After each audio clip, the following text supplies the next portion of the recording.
رئیس مذہب، صادق آل محمد، امام الفقہا حضرت امام جعفر صادق علیہ السلام کی وصیت اور آخری دنوں میں کی گئی نصیحتوں میں یہ 4 باتیں سب سے اہم ہیں۔ سب سے پہلی نماز۔ امام نے نماز کی اس قدر شدید تاکید کی ہے کہ یہاں تک فرمایا کہ جو نماز کو سبک سمجھے، ہلکا جانے، وہ ہمارا دوست نہیں، اسے ہماری شفاعت نصیب نہیں ہوگی۔ دوسری چیز صلہ رحم، عزیزوں سے، مومنوں سے، دوستوں سے اچھے سے پیش آنا۔ تیسری چیز قرآن و حدیث کی تعلیم، اور چوتھی چیز قربانی امام حسین علیہ السلام کی یادگار کو، مجلس و ماتم کو قائم رکھنا۔ اردو مرثیوں میں امام جعفر صادق علیہ السلام کے حال کے بہت عمدہ مرثی کہے گئے ہیں، جن میں تمام باتیں نظم ہیں۔ مرزا دبیر کے بیٹے مرزا اوج کے شاگرد رشید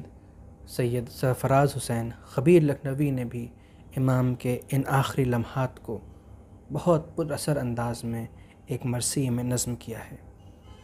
بس اس کے 3 بند آپ کی خدمت میں پیش کر رہا ہوں۔ ایک ایک لفظ وصیت تھا نصیحت سے بھرا، کی تھی تاکید نماز آپ نے ہر شے سے سوا، بلکہ فرمانے لگا قبلہ ارباب وفا، جو سبک سمجھے نمازوں کو نہیں دوست میرا، جو سبک سمجھے نمازوں کو نہیں دوست میرا، جو بھی ایسا ہو وہ رحمت سے رہے گا محروم، جو بھی ایسا ہو وہ رحمت سے رہے گا محروم، حشر میں میری شفاعت سے رہے گا محروم۔ صلہ رحم سے باز آئیں نہ میرے احباب،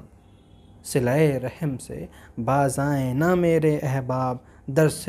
قرآن و احادیث کے ہوں بند نہ باب، درس قرآن و احادیث کے ہوں بند نہ باب، انقلاب آتے رہیں چھوٹے نہ پر راہ ثواب،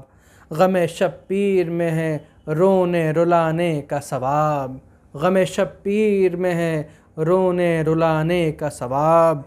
ساتھ قرآن کے ہے اطرت کی مودت واجب،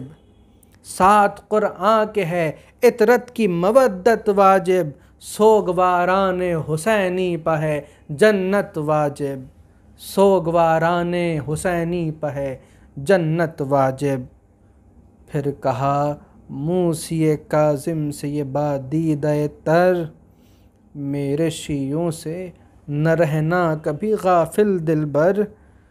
مجھے جس حجرے میں موت آئے گی اے نور نظر، شمع روشن رہے 40ویں تک وہاں شب بھر، شمع روشن رہے 40ویں تک وہاں شب بھر، اسی حجرے میں نمازیں بھی میری جاں پڑھنا، اسی حجرے میں نمازیں بھی میری جاں پڑھنا، درس قرآن کا دینا وہیں قرآن پڑھنا، درس قرآن کا دینا وہیں قرآن پڑھنا۔